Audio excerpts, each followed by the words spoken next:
New day, new food. Hello, genuine people! Ilocos Empanada?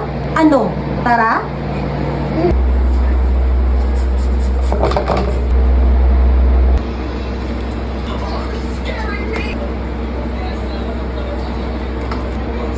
Gagawa tayo ng ating garlic longganisa dahil wala tayong longganisa.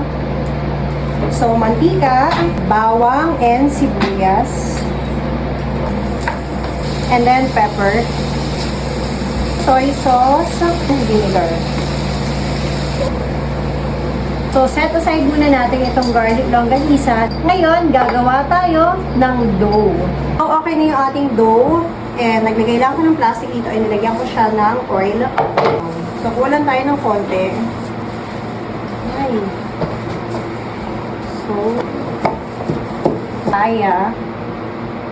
create lang tayo ng hole. Siyempre, hindi natin titipirin. Nagdadasal na yung isa dito. Baka daw masira. Ah! Bakit umano siya? Bakit? Mami, what are you Yan. Yan? Ah! Nabasag. Ayos. Okay yung pasubo. Laban natin. Itatapal to. Hindi tapal-tapal yun. Yan yun. Yan yun. Iba-mold lang natin siya dito. Hindi siya mga Ilocos. Failed! Alam niyo. Sky, isa pa nga. Sinayin niyo. So, ito try natin for the second time kasi failed yung ginawa natin. Pero mas nilakihan ko na. And maglagay ulit tayo ng papaya. Konti lang. Kasi kanina medyo nag-fail siya. Tapos garlic.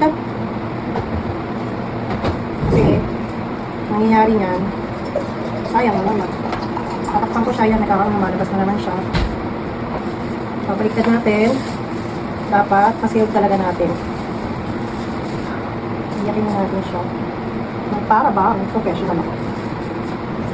So, tanggalin natin.